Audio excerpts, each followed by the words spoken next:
Bahujan Samaj party जिंदाबाद। साहब कांसी राम अमर रहे। साहब कांसी राम अमर रहे।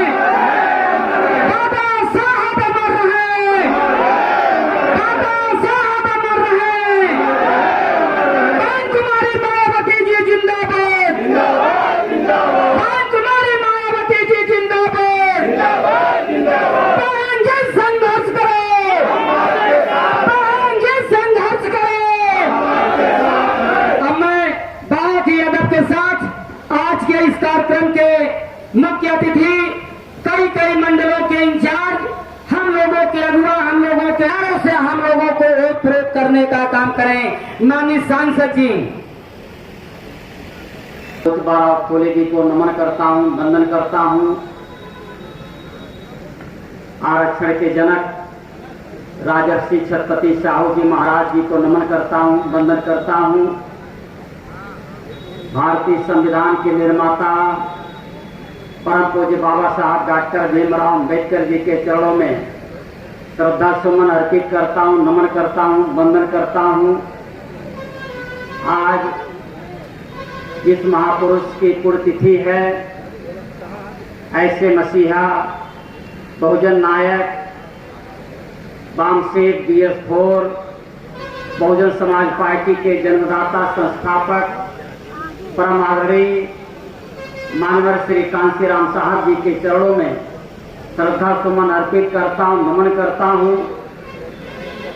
बहुजन समाज पार्टी की राष्ट्रीय अध्यक्ष, उत्तर प्रदेश जैसे विशाल प्रदेश की 4 बार बनी मुख्यमंत्री और इस देश में सामाजिक परिवर्तन की महान नायिका आदरणीय बहन कुमारी मायावती जी के दीर्घ जीवन की कामना करता हूँ।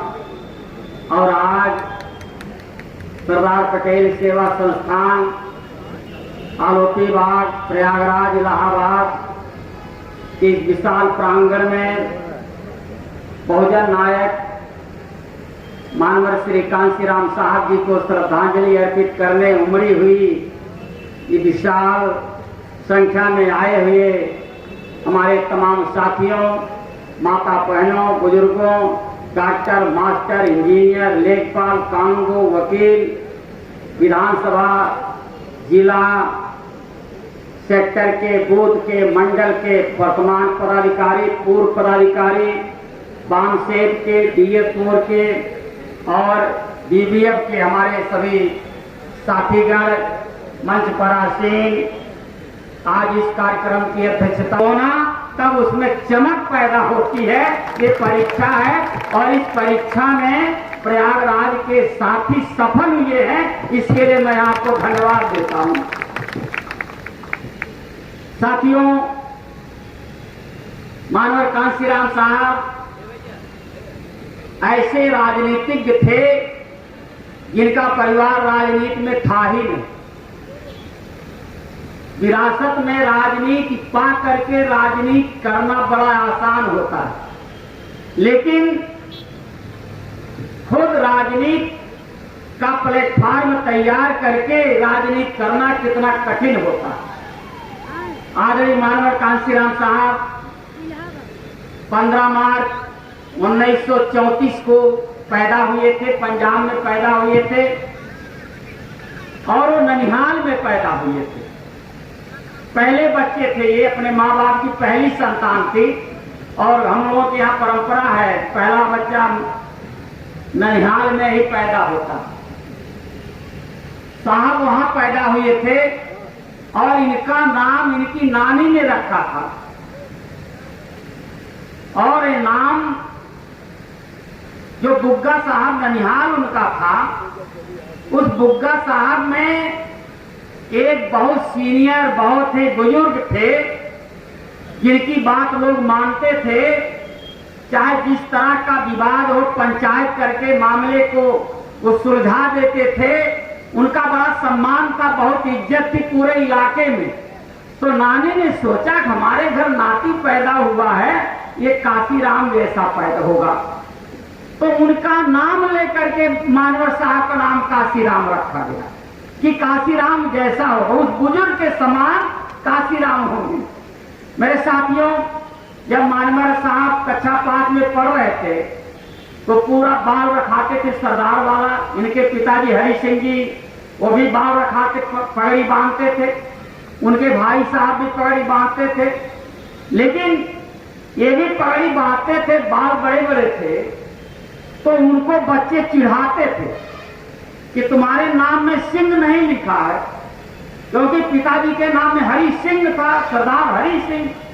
तो कहा तुम्हारे नाम में सिंह नहीं लिखा है, ये जोड़ नहीं है, बाल और तुम्हारा नाम में बहुत अंतर है, डिफरेंस है। उन्होंने अपनी मां से कहा कि मां मेरा नाम बदल दो या तो मेरा बाल कटवा दो। कहें बेटा नाम तो मैं नहीं बदल सकती, क्योंकि ये नाम तुम्हारी नानी ने रखा है, ये नाम मैं तो नहीं बदल सकती, नाम तो यही रहेगा, क्योंकि नानी का दिया नाम है। तो मानवर साहब ने क्या किया, कहा चलो ठीक है नाम नहीं बदलूंगा, लेकिन मैं बाल आज कटवा दूंगा। तब से साहब बाल छोटा छोटा रखते थे। उनका चित्र आप देखेंगे तो पगड़ी वाला बड़े बाल नहीं है, सरदारों वाला बाल नहीं है, मुना सरदार जिसे कहते हैं उस तरह का। हमारे साथियों ने बड़े विस्तार से बताने का काम किया। मानवर कांसीराम साहब रोपड़ डिग्री कॉलेज में बीएससी कर रहे थे, तो फिल्मी दुनिया का पूरा फिल्म बनाने वाली पूरी टीम रोपड़ गई थी। रोपड़ में क्या हुआ, फिल्म शूटिंग हो रही थी, तो हीरो घोड़े पे बैठ करके दौड़ रहा था। वो फिल्म बनाया जा रहा था, घोड़े पे दौड़ता हुआ हीरो, फिल्म में एक शॉट था, तो दौड़ रहा था और घोड़ा बिदक गया और घोड़े से वह हीरो गिर गया तो उनका पैर टूट गया। जब हीरो का पैर टूट गया तो फिल्म अधूरी रह गई। डायरेक्टर ने सोचा कि हमें फिल्म पूरी करनी है, कैसे करें। उसके दिमाग में आया कि चलते हैं रोपड़ डिग्री कॉलेज में, वहां प्रिंसिपल से निवेदन करते हैं कि कॉलेज के बच्चों में से कोई बच्चा हमें मिल जाए तो थोड़ा सा फिल्म का शॉट लेना है, उसी बच्चे को बैठा करके घोड़ा दौड़ा करके हम फिल्म बना लेंगे। घंटी बज गई स्कूल में, कॉलेज के बच्चे सब इकट्ठा हुए, प्राचार्य जी थे, सभी टीचर लोग थे और बच्चों को बीएससी वाले बच्चों को लाइन से लगा करके डायरेक्टर के सामने से गुजारा गया। जब गुजारा जाने लगा, सभी बच्चे जाने लगे, फिर डायरेक्टर ने एक बच्चे के सर पे हाथ रखा कि हमें हीरो मिल गया। वो कौन थे? मानवर श्री कांसीराम जी। कहा कि हमें हीरो मिल गया है, इस बच्चे की पर्सनालिटी हमारे हीरो से बहुत बढ़िया है और इसे हम फिल्म अपनी कल बनवा लेंगे। कहा कि कल 10 बजे आप आ जाना। सब लड़के, उनके साथ पढ़ने वाले बच्चे बड़े खुश हुए। कहा कि चलो हमारे कॉलेज का भी हीरो मिल जाएगा, बहुत तरक्की करेगा। मेरे साथियों, दूसरे दिन क्या हुआ, मानवर कांसीराम साहब कॉलेज गए ही नहीं, क्योंकि कुदरत को उनको फिल्म का हीरो बनाकर नहीं भेजा था, इस समाज का हीरो बना करके भेजा था। अगर वो उस दिन गए होते तो हीरो बन जाते, फिल्मी दुनिया में जाते, फिल्मी दुनिया में भी उतना अच्छा, उतना सुंदर, उतना अच्छा अभिनेता कोई दूसरा अभिनेता नहीं हो पाता फिल्मी दुनिया में। लेकिन कुदरत ने तो उनको दूसरे काम के लिए भेजा था। फिर वो फिल्म बनी, कैसे बनी, क्या हुआ, उसके बारे में साहब ने नहीं बताया, ये कहानी खुद उन्होंने बताया था। मेरा बड़ा सौभाग्य है, जब मैं 96 में लोकसभा का मेंबर बना तो मैं साहब के साथ लोकसभा का मेंबर था, और फिर जब मैं राज्यसभा का मेंबर बना उस समय भी साहब हमारे नेता थे। राज्यसभा के अंदर भी बहुत कुछ सीखा है, बहुत जानकारी। और ये इलाहाबाद, साहब सोच रहे थे इलाहाबाद हमारी कर्म भूमि बन जाए। मानवर कांसीराम साहब सन 88 लोकसभा का उपचुनाव बोफोर्स कांड में श्री अमिताभ बच्चन का नाम आने के नाते से उन्होंने इस्तीफा दिया था यहीं की लोकसभा से। तब 88 में यहां लोकसभा का उपचुनाव हुआ था। मैं विधानसभा का अध्यक्ष था उस समय मैं भी यहां प्रचार करने आया था और यही सिविल लाइंस में कार्यालय था। एक डब्बा लिया साहब ने, डब्बा में 2 चिल्ला लगवाया, उसमें जैसे दान पत्र, मंदिर में दान पत्र का डब्बा होता वैसे उसमें छेद करवाया ऊपर, और वहीं पे लिखवा दिया 1 वोट 1 नोट, 1 वोट और 1 नोट। और यहीं पूरे इलाहाबाद में जुलूस के साथ साहब घूमते थे। उसमें लोग स्वेच्छा से पैसा डालते थे। साहब ने बताया कि जब मैंने अपना डिब्बा गिना और डिब्बे में 75,000 नोट मिला, नोट कम था, वोट ज्यादा था, देने का आदत नहीं बनी थी, देने की आदत साहब ने डाली और इस समाज से 1 नोट 1 वोट, 1 वोट 1 नोट लेने का काम किया और तमाम पूरे देश में उसका लोगों ने अनुकरण किया। और मैंने भी 96 की लोकसभा के चुनाव में 1 वोट 1 नोट मांग करके मैं लोकसभा का चुनाव लड़ा। और मेरे साथियों, ऐसे तमाम साथी, तमाम मंच पे भी बैठे लोग, तमाम लोग दूसरे दल में भी चले गए, तमाम लोग विधायक बने। ऐसे लोग भी विधायक बने जो वोट के हिसाब से उस विधानसभा में उनका वोट कम होता है, लेकिन सामाजिक भाईचारा बनने के नाते के कम वोट वाला भी विधायक बना।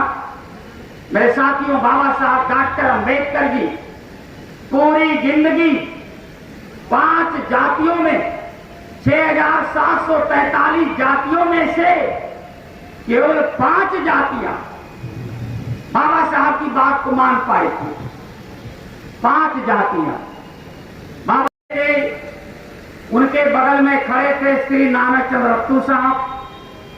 रत्तू साहब से कहा कि लगता है रत्तू, अब हमारा भी समय आ गया, जाने का वक्त हो गया और सभी लोग गए हैं, हमें भी जाना होगा। यह सुनकर रत्तू साहब रोने लगे।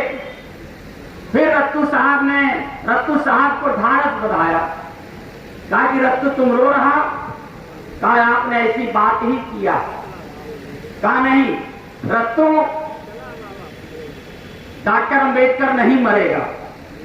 बाबा साहब ने कहा कि डॉक्टर अंबेडकर नहीं मरेगा। कहा कभी तो आप कह रहे थे कि ऐसा है। उन्होंने कहा देखो रत्तू, मैंने बड़ी मुसीबत उठा करके इस कारवां को यहां तक लाया।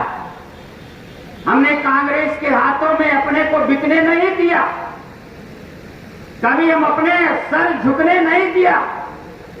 रत्तू, मेरे लोगों को बताना, बेशुमार मुसीबतों को सह करके इस कारवां को मैं यहां तक लाया हूं। मेरे अनुयायी इस कारवां को निरंतर आगे लेते जाएं। अगर नहीं आगे ले जा पा रहे हैं तो वहीं पर रोक देंगे। कह देना कि उसे पीछे नहीं जाना चाहिए, कोई ना कोई जरूर पैदा होगा तो इस कारवां को आगे ले जाने का काम करेगा। मिथ्या न जाय देवर्षि बारी, महापुरुषों की बारी मिथ्या नहीं जाती। बाबा साहब डॉक्टर अंबेडकर के बाद जो लोग उनके कदमों में बैठ करके मिशन मूवमेंट को सीखा था, वो लोग बाबा साहब डॉक्टर अंबेडकर के जाने के बाद कांग्रेस के कदमों में बैठ गए थे। बाबा साहब के अनुयायी